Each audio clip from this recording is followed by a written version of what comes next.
Hey guys, तो आज मैं आप लोग के लिए बहुत ही यूज़फुल से टिप्स एंड ट्रिक्स लेकर आई हूँ। अगर आप लोग रेंट पर रहते हैं देन आप लोगों की बहुत ज़्यादा हेल्प होने वाली है, क्योंकि आप छोटी सी जगह में भी बहुत सारी चीज़ों को ऑर्गेनाइज कर सकते हैं। किस तरीके से क्या है उसके लिए आपको वीडियो देखना होगा। So please welcome back my channel. I hope कि आप सभी लोग बहुत अच्छे होंगे। तो अच्छे रहिए, स्वस्थ रहिए, मस्त रहिए, हंसते रहिए और ऐसे ही मेरे वीडियोस देखते रहिए।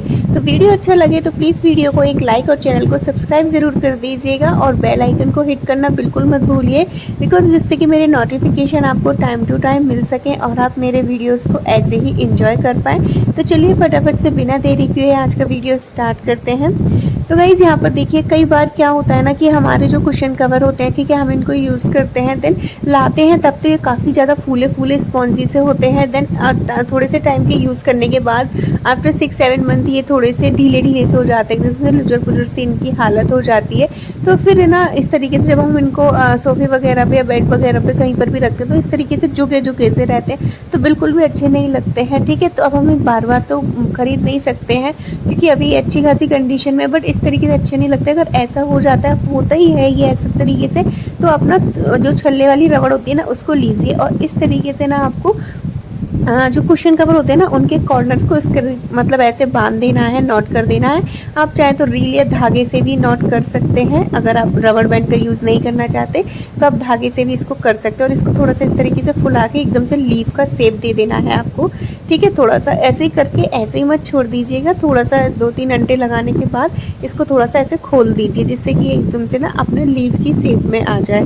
तो इसी तरीके से आप अपने सारे कुशन कवर को बना सकते हैं। इससे क्या होता है ना, एक डिजाइन सी न्यू क्रिएट हो जाती है और आपके जो कुशन कवर ढीले ढीले से होते हैं ना वो भी टाइट हो जाते हैं, क्योंकि थोड़े से मतलब स्पॉन्जी होते हैं ना, फिर एकदम ढीले से पड़ जाते हैं, क्योंकि जो उनकी रबड़ है ना वो थोड़ी सी कम होती चली जाती है और हमारे कुशन कवर तो बढ़ते हैं, छोटे तो होते ही नहीं है। तो हम नए होते हैं तब उनके फिक्स नाप के ही लेके आते हैं।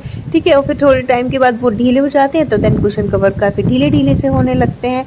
तो बस यही चीज़ है। तो इसको फिक्स करने के लिए आपको स्टिचिंग वगैरह करने की ज़रूरत नहीं है, बस इस तरीके से कॉर्नर्स को आपको कर देना है और खोल के लीफ की शेप दे देनी है। तो इस तरीके से क्या है, एक तो न्यू लुक मिल जाता है आपके कुशन कवर को और टाइट भी हो जाते हैं और देखने में भी बहुत अच्छे लगते हैं। तो आप इनको इस तरीके से रख सकते हैं। आप देख सकते हैं इनका शेप भी अच्छा लगता है, तो आप एक बार ट्राई करके ज़रूर देखिएगा। और एकदम से टाइट और फिक्स हो जाते हैं, बिल्कुल भी ढीले ढीले से नहीं लगते हैं। तो आप इसे डेफिनेटली एक बार ट्राई करके ज़रूर देखिएगा। आपके भी ड्राइंग रूम में 4 चांद लग जाएंगे और मतलब एक सस्ता सा जुगाड़ है, आप इसे फॉलो ज़रूर कर सकते हैं। तो चलिए बढ़िया हैं नेक्स्ट टिप्स की तरफ। तो वैसे यहाँ पर देखिए, ये कुछ शूज़ वगैरह हमारे स्लीपर शूज़ इस तरीके के होते ही हैं जिनको हम पार्टी वेयर के लिए ही रखते हैं। देन कोई पार्टी ओकेजन्स वगैरह होते हैं देन उनको तभी वेयर करते हैं। जैसे कि बेली शूज़ है। अब जब मेरा पेटर छोटा है तो बेली शूज़ वो तभी वेयर करता है जब कोई फंक्शन हो या फिर कोई ट्रेडिशनल टाइप की ड्रेस पहन रखी हो उसने, देन वो तभी पहनता है। ऐसे बेटी भी बेली वगैरह भी तभी वो पहनती है जब उसने कुछ मतलब इस तरीके के कुछ शूज़ वगैरह होते हैं जो हम उनको पार्टी वगैरह के लिए रखते हैं। लेकिन ऐसे ही रख देते हैं ना तो ही ना अब बहुत गंदे से होने लगते हैं। फिर हम जब भी इनको पहनने के लिए निकालते हैं फिर इनको क्लीन करो और फिर धुंधले धुंधले से भी हो जाते हैं, तो रखे रखे ही ख़राब हो जाते हैं। तो अगर इस तरीके की सिचुएशन आती है तो आप इस तरीके के जो हमारे पुराने सॉक्स हो जाते हैं ना, ढीले से हो जाते हैं ऊपर से, तो फिर पहनने के लायक नहीं रहते। तो उन शूज़ में आप ना इनको इस तरीके से डाल के रख सकते हैं। ठीक है, वैसे तो आप पॉलीथीन वगैरह में भी रख सकते हैं, लेकिन क्या पॉलीथीन में भी धूल वगैरह जा सकती है, लेकिन आप इसमें सॉक्स पुराने हो ही जाते हैं, किसी काम के नहीं है, तो आप इस तरीके से इनको यूज़ कर सकते हैं। ठीक है, छोटे छोटे सॉक्स है तो आप अलग अलग सॉक्स में डाल के रख सकते हैं। और अगर आप वॉशिंग मशीन में इनको वॉश कर रहे हैं तो भी आप सॉक्स में डाल के वॉश कीजिए, तो आपके में जो भी स्टोन वगैरह अगर लगे होंगे ना बेली वाली शूज़ में या किसी भी चीज़ में, तो वो बिल्कुल ख़राब नहीं होंगे और बहुत अच्छे से क्लीन हो जाएंगे। इस आइडिया को एक बार ट्राई करके ज़रूर देखिएगा। अगर आप वॉशिंग मशीन में वॉश कर रहे हैं ना तो भी सॉक्स में डाल के ही आप वॉश कीजिए, बहुत अच्छे से हो जाते हैं। अगर आपके पास कोई सॉक्स बड़ा है तो आप एक ही साथ दोनों शूज़ वगैरह भी इस तरीके से डाल सकते हैं, जैसे मैंने यहाँ पर इस तरीके से डाला है। ठीक है, अब इसको आप इस तरीके से रख सकते हैं। इसको रखने का तरीका बहुत ही अच्छा है, बस इस तरीके से आपको फोल्ड करके इनको रख देना, तो छोटी सी जगह में ही आ जाएंगे इस तरीके से और गंदे भी बिल्कुल नहीं होंगे। अगर आपको वॉशिंग मशीन में वॉश करना है तो आप ऐसे ही डाल दीजिए, अदरवाइज़ अब यहाँ पर देखिए ये मैंने शू रैक अपने घर पर ही बनाए थे। ठीक है, इनको भी 4 से 5 महीने हो गए हैं, अब थोड़े थोड़े ढीले हो गए हैं, तो दिवाली पे मैं फिर से इनको चेंज करूँगी। तो बस इस तरीके से इनको यहाँ पर आप रख दीजिए।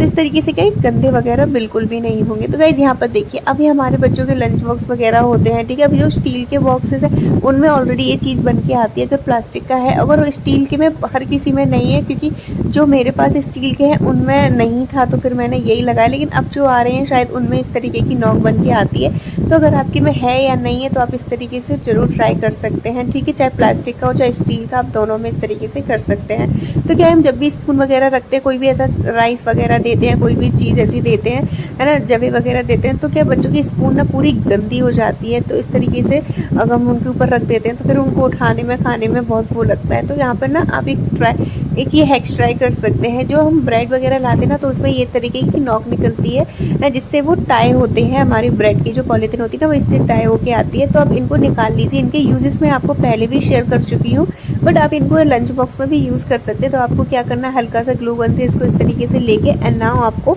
सेंटर पार्ट में कहीं पर भी सुटेबल प्लेस पर इसको इस तरीके से स्टिक कर देना है, ठीक है। और बस थोड़ी देर के लिए इसको ड्राई होने के लिए ज़रूर छोड़ देना और अच्छे से इसको प्रेस कर दीजिए और थोड़ी देर के लिए ड्राई होने के लिए छोड़ दीजिए।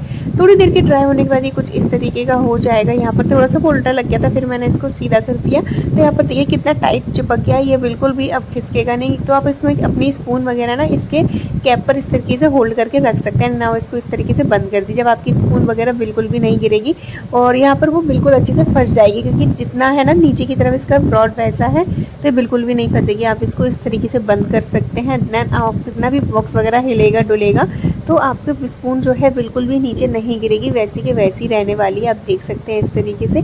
तो आप इस तरीके से बच्चों के लंच बॉक्स में ये है ज़रूर ट्राई कर सकते हैं। यहाँ पर देखिए इस तरीके से यहाँ पर फंस जाती है, तो ये बिल्कुल भी नहीं निकलेगी। निकालना हो तो बस इस तरीके से इसको खोलो, फिर से इसको रखो और नॉक कर दो, तो ये इस तरीके से फटाफट से हो जाता है। तो आप इस तरीके से बच्चों के बैग में रख सकते हैं। अब गाइस यहाँ पर नेक्स्ट टिप्स है कि क्लेचर हमारे कई बार टूट जाते हैं, ठीक है, हम उनको ऐसे ही फेंक देते हैं। तो उनको फेंकने से पहले आप इनके 2-3 यूजेस मैं आपको पहले भी शेयर कर चुकी हूँ, लेकिन आज फिर से मैं कर रही हूँ कि आप इनमें ढेर सारे बर्तनों को कैसे ऑर्गेनाइज कर सकते हैं। तो इसकी देखिए होल तो होते ही, क्योंकि इनमें पिन पड़ी होती है। तो इनमें आप कोई भी धागा मजबूत सा डाल दीजिए और बस उसमें 3-4 नॉट इस तरीके से आपको लगा देनी है और ये नाव हमारा ऑर्गेनाइजर बनके तैयार है।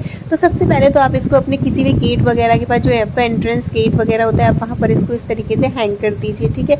लाइक उसके ऊपर आप कुछ भी इस पर हैंग कर सकते हैं, जैसे आपकी कीज़ वगैरह, आपकी कार की, बाइक की जो भी कीज़ वगैरह हैं, लॉक वगैरह है, ताले चाबी के जो होता है ना, तो उनको भी आप हैंग करके रख दीजिए। इस तरीके से रखेंगे तो आपको एक सुटेबल प्लेस होगा, तो आपको हर चीज़ अपनी जगह पर मिल जाएगी। तो आप इस तरीके से भी इसको यूज़ कर सकते हैं।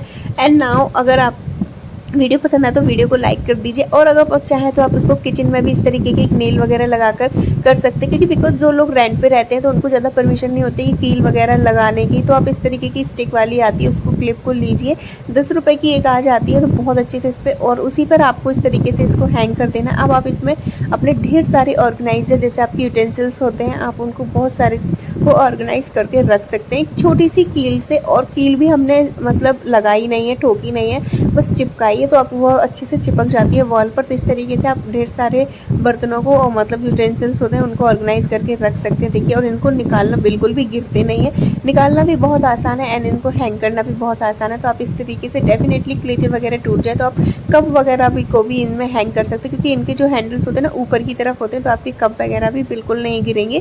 तो इस तरीके से छोटे छोटे जुगाड़ करके आप अपने घर में स्पेस बढ़ा सकते हैं। अब नेक्स्ट स्पेस से ही रिलेटेड है टिप्स। यहाँ पर देखिए, अब हमारे यहाँ पर देख बच्चों की स्टडी टेबल है, देन यहाँ पर मैंने इस तरीके से अलग अलग बच्चों की बुक्स वगैरह रख दी। अब जो नीचे की रैक है इसको मैंने कवर कर दिया है एक कर्टन से। तो इसमें भी देखिए नीचे की तरफ बहुत सारा स्पेस था। तो यहाँ पर देखिए इस तरीके की बास्केट मैं लेकर आई थी, ठीक है। तो ये भी बास्केट मुश्किल से आपको 20 रुपये की मिलती है, अगर थोड़ी सी मार्जिन करेंगे तो वो 15 से 20 में आपको ईजिली दे देंगे, और ये बहुत अच्छी रहती है। इनके अभी आइडियाज़ मैं ऑलरेडी बहुत सारे शेयर कर चुकी हूँ। तो आप इससे ऐसी कोई ना कोई जगह आपके पास मिली जाएगी, जैसे आपके बेड के नीचे, आपकी अलमीरा के नीचे, आप वहाँ पर इनको स्टैक कर सकते हैं। तो यहाँ पर मैं टेबल के पास, यहाँ पर इतनी सारी जगह पड़ी थी, तो मैं इनको यहाँ पर ही कर रही हूँ। तो यहाँ पर देखिए ढेर सारी यहाँ पर ये बास्केट आ जाएंगी इस तरीके से। और ऐसे ऑर्गेनाइजर मार्केट में भी मिलते हैं, पर वो काफ़ी एक्सपेंसिव मिलते हैं। लेकिन जब आप जुगाड़ करके छोटी सी जगह में, फिर उनको रखने के लिए भी आपको एक प्रॉपर प्लेस चाहिए, जगह चाहिए। अब हमारे पास जगह नहीं है, तो आप ये इस तरीके से ही फॉलो कर सकते हैं। और ये एज ए ड्रॉल का काम करते हैं, स्लाइड भी बहुत अच्छे से होते हैं। तो आप इनमें देखिए अपने बच्चों के कोई भी सामान वगैरह, ऐसा नहीं बच्चों आप कपड़े वगैरह भी हैं, वो भी अंडरगारमेंट्स वगैरह हैं, कोई और भी चीज़ उनको भी आप अच्छे से ऑर्गेनाइज़ करके रख सकते हैं। यहाँ पर देखिए कितनी सारी बास्केट यहाँ पर आ जाती हैं, तो 2 बास्केट ऊपर आ जाती हैं एंड नीचे की तरफ भी देखिए यहाँ पर भी लेयर खाली है, तो आप यहाँ पर भी इनको भी स्टिक कर सकते हैं। देखिए इस तरीके से यहाँ पर भी आप लगा कर रख सकते हैं, तो बहुत सारा स्पेस आपके पास क्रिएट हो जाएगा। तो आप इस तरीके से अपने छोटे से घर में भी बहुत ज़्यादा स्पेस क्रिएट कर सकते हैं। डिफरेंट चीज़ों के लिए आप यूज़ कर सकते हैं कि कितने अच्छे से स्लाइड हो जाती है, एज ए ड्रॉल की तरह ही काम करती है। ठीक है, अगर आप चाहते हैं दिखे नहीं तो आप किसी भी चीज़ से इनको कवर अप कर दीजिए। तो गाइस ये था मेरा आज का वीडियो। आई होप कि आप लोगों को पसंद आया हो। पसंद आया तो प्लीज़ वीडियो को लाइक कर दीजिएगा और चैनल को सब्सक्राइब कर लीजिए, क्योंकि मैं इस तरीके के यूनिक वीडियोज़ हमेशा शेयर करती रहती हूँ। तो चलिए फिर मिलेंगे नेक्स्ट वीडियो में। Bye bye.